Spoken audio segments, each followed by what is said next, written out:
Hey, welcome to That'll Do Garage. Thanks for joining me today.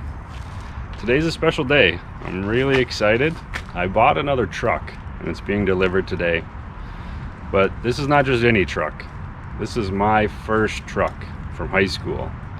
I sold it about 15 years ago, tracked it down, found the guy, and he sold it to me. So it's gonna be sitting right behind me here in about 30 minutes. Crazy excited, and I'm happy to share it with you, so stick around.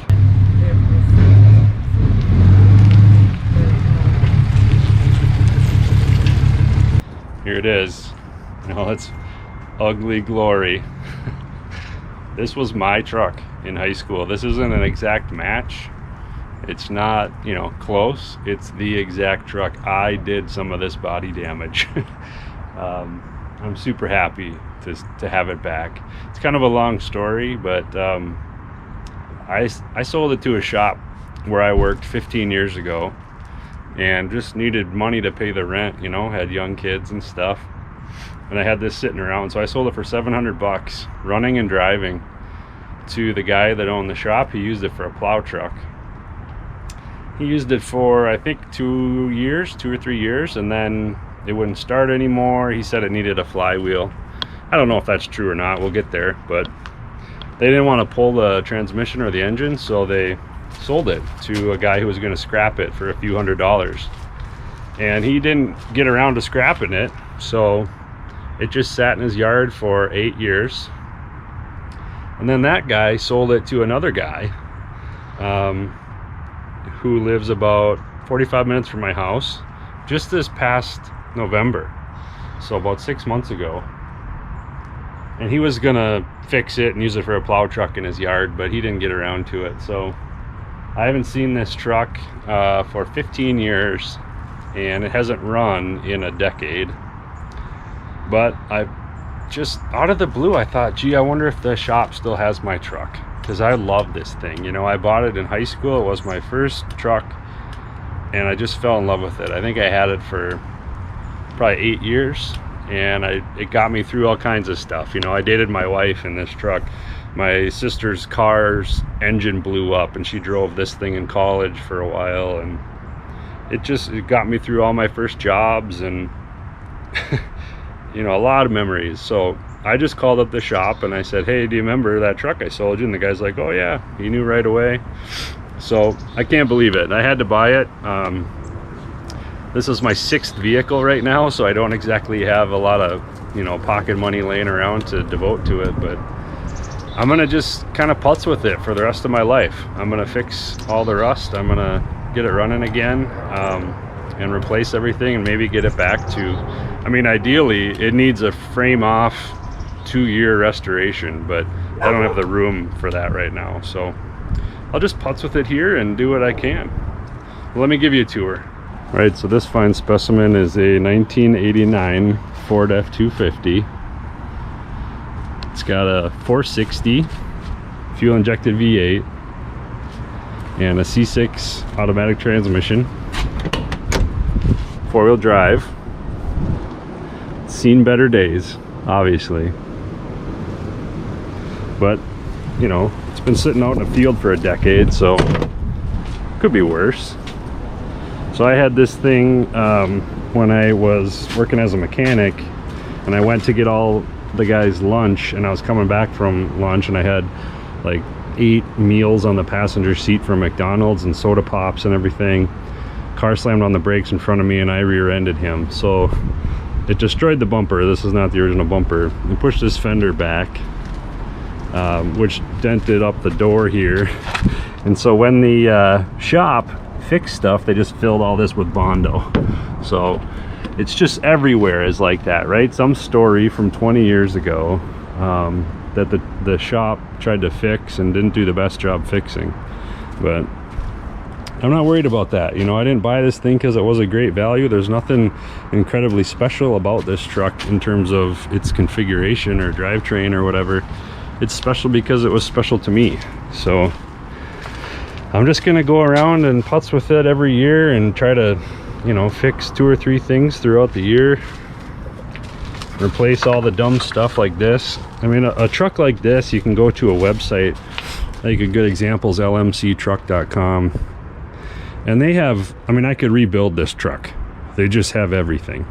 You can go get the, well, I'll show you over here. The driver's floor is all rusted out. So for example, you can see this is pretty bad here, right? So this floor pan is, I think that was 38 bucks. And this door seal metal is like 46 bucks. So 75-ish, and I can just take this carpet out, get rid of all this rust, and just sit there and clean it up and weld it back together for less than 100 bucks. So that's nothing special. Like, you can get all these trim pieces and a new dash and carpet and everything you see that looks like crap, you can buy for something like this. So I will start doing that. And my hope is to get it kind of running enough to move under its own power, and then get it over to my house. This is at my sister's house. She's nice enough to let me leave it here, and then park it in the garage for the winter time and just start putzing with the rust. There's a lot of rust on the back, you know, stuff like this. You can buy a patch panel or a skin, and you can kind of cut it like that and weld it in and hide it and fix all this rust. You could replace this trim from LMC or other vendors. I'm gonna cut this thing off and get rid of it. Sure, it's a bunch of utility, but it's so ugly. What do I need over here? Well, new dash, because there's holes. I'm gonna need a bunch of pieces in here and just replace the carpet, replace the seat. There has been water in here somewhere, so I have to pull the windshield out, get all new trim around the windshield and reseal it. Probably the rear windows too. I put this latch on here. This is the first thing I did to this truck. I bought it, I brought it home, and it was within like a week, this stupid plastic latch broke off. So I went to the hardware store and bought this thing. But that's not sealed to the glass anymore. So it's just everything you touch, everything you see needs to be cleaned up, fixed, replaced. And that's okay, because I got the rest of my life. I'm never going to sell this truck. It doesn't need to make sense. It's not a money-making proposition. It's not a drive it to work and get good fuel economy. It's just keep my old truck around. I better fix this. There we go. Perfect. Anyway, lots to do. Oh, there's the antenna. I like how this side says F-250 and the other side says XLT. Like, put them together, I got one emblem. No shortage of stuff to do. I'll show you the bed too. The bed's kind of rotted out. Sorry about the wind. It's been a windy day so far. Bed's rotted through. We got random Nissan keys. I wonder what those will be for. A couple of batteries. 3 taillight assemblies, which is good because I need one. Transfer case. I don't think this is the right transfer case. Doesn't quite, it's a new process. Magnesium case. It could be. I think this is, if I remember right, it's a 1856 or a 1356. No idea. But there's an Optima red top in here, so if I can save that, that just made 300 bucks or something. And what looks like, I don't know, very old, 100-year-old radiator. Got to replace the tailgate. It's all bent up. I needed weight in the back in the wintertime, and I got a Honda 4-cylinder engine from the shop where I worked. I just let it bounce around back here. So it bent that towards the cab, and it bent the tailgate out from sliding around. How stupid was that? I was 16, what do I know? So the exhaust is kind of funny. It had dual exhaust, like from a legit exhaust shop when I sold it. I don't know what happened to that, but they replaced it with, you know, these hardware store version mufflers. And you can see it's not even welded in here. It's just slipped into the piece in front of it. So that's not gonna last. But the rust isn't too bad. It's mostly surface rust. I mean, on the frame. The body's terrible, obviously. So the tires, they've been around the block. They got some miles on them, pun intended. I bought this truck from a dude that lived in Seattle. He drove to Minnesota and then sold it to me. Sold the truck to me for $5,200, and I immediately had to do like $1,700 worth of work to the front end, ball joints, U-joints, tie rod ends, all that kind of stuff. Borrowed money from my mom to pay for it. And then I drove it, and these are the tires that were on it when it came from Seattle. So they were on it before even I bought it. They're 33s, and I found replacements, and I put replacements on the front, which are now gone. It's got these Pro Comps on it. So it needs all 4 tires. They're probably about a decade old, well, older than that. And this thing's all chewed up too. I'm not sure how that happened, but you can kind of see there's these long scratches and chunks missing out of it. So these probably aren't going to hold air much longer. This was originally two-tone blue. Let's see if I can show you. Yeah, this color here. This is the original color. And then it had a dark blue. Might be right. Approximately that blue. And this shop where I worked, they have semi-trucks. They're a trucking company. And this is what all their semis look like, this color scheme. So they painted it too, which I'm, not happy about. I think it looks horrendous.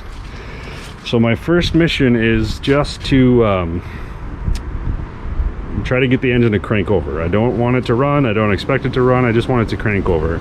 Because the guy at the shop that sold it, he said it needs a bull gear, which means nothing on a passenger vehicle. On a semi-truck, the bull gear is like a set of timing gears on the engine, which didn't make sense to me, because I'm like, this thing doesn't have timing gears. It's going to have timing chain or timing belt, equivalent. So that didn't make sense. And then one of the 2 guys in the middle, they told me it needs a flywheel. Like the starter, when you engage the starter, it meshes with the flywheel, and that turns the engine over. And because the guy at the shop said, yeah, it needs a bull gear, we didn't want to pull the engine out to fix it, so I got rid of it. So I think it needs a flywheel, or the ring gear on the flywheel, which is between the engine and the transmission.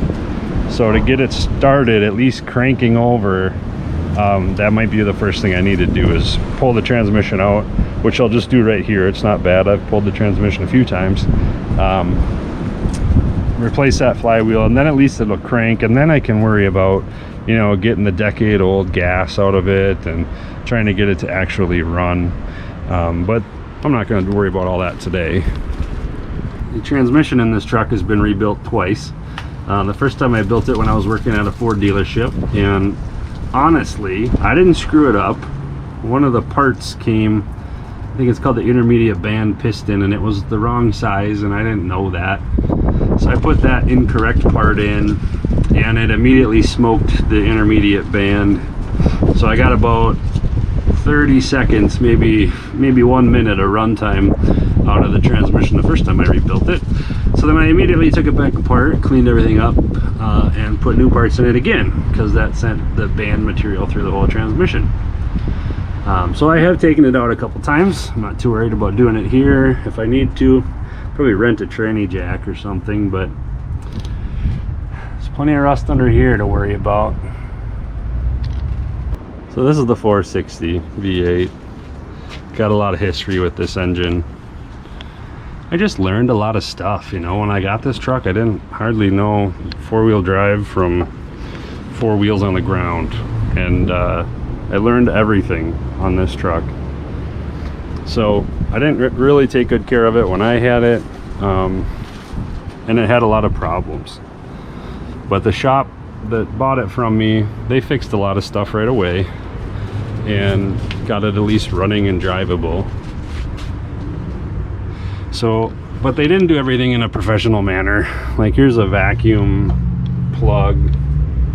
You can see there's like screws sticking in it to plug up some ports. What the heck is that about, right? There's a ton of emission lines on here, and vacuum hoses and sensors that are unplugged, and it's going to be difficult to get it running at a good state. So part of me wants to pull all the fuel injection stuff off and replace it with aftermarket, because you can buy like a Holley Sniper, I think it's called, for not that much money, and run aftermarket fuel injection, or I might even put a carburetor on it, but we'll see. All that stuff is obviously probably years away. This is a fun one. That battery is from a semi-truck. That's a heavy truck battery, and to get it to fit, I just notched this section of the hood out. So now that's like probably gonna wobble right there and crease and fold. And this battery's too tall, so they made their own hold down bracket. Oh man, it's just gonna take forever, but that's okay. It's not like if I needed to drive this to work next week, I'd be frustrated, but there's no need to hurry on any of this stuff.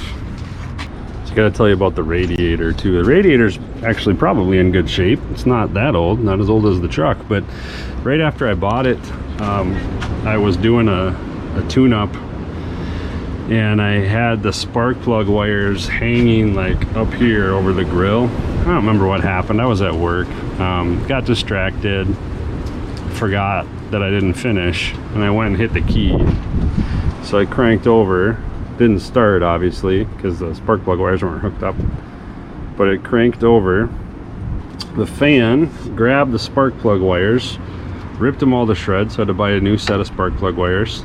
And there was a wrench up here that the spark plug wire dragged down, which hit the fan here, and that shot it into the radiator, and the wrench went right through the radiator. So one stupid screw up, you know, forgetting I didn't plug in the spark plug wires, I had to buy a new radiator and a new set of plug wires, and I never replaced the fan. That was, gosh, I wonder if that was 20 years ago. Am I old enough that that was 20 years ago? Yeah, so today is mostly introductory day, but the only thing I'm going to do is put a set of jumper cables on it, or maybe the battery charger. I mean, I don't expect this thing to be fine, but I would like to at least hear it try to crank, and then I'll know if it needs a starter, or if it needs a flywheel, or if I am not going to get anywhere without replacing the battery, which is totally possible. But that's what I'm going to do first. I'm going to put some power on this thing. Actually, you know what I'm going to do? I'm going to drag it over. I don't want the front end over here because it's going to be at my dear sister's house for years, or at least like her to be able to walk through her fence over there. I'm going to drag this thing over, and then I'll put power on it. Don't get excited, we'll get there. Okay, well, we're just about done for today. I got it scooted over, used the come along and a strap to the tree, and cranked, and I've had the jumper cables on here for a while, so the dinger inside the cab is dinging and the dome light's on.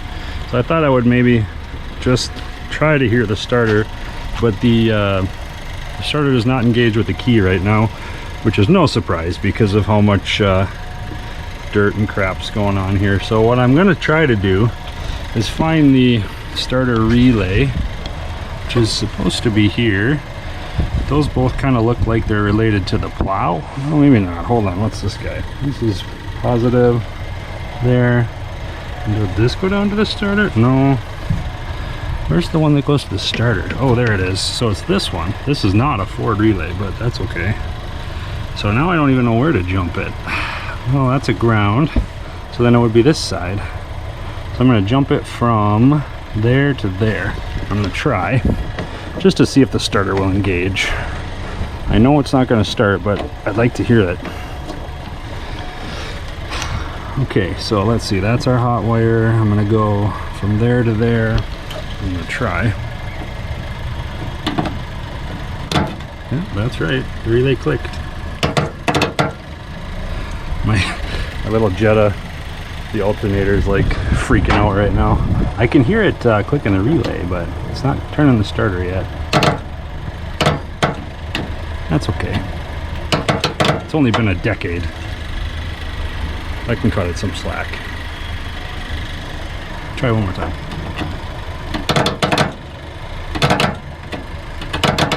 No, I'm not gonna budge. That's fine. I forgive you.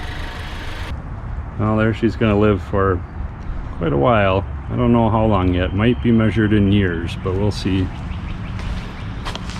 She did not crank over, and that's okay. I was asking a lot for a starter to stay alive for 10 years, but that'll be next time I try to play with it.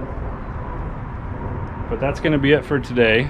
I'm so excited it's here. I'm going to have this truck for the rest of my life, I believe, so you'll probably be seeing a lot more of it.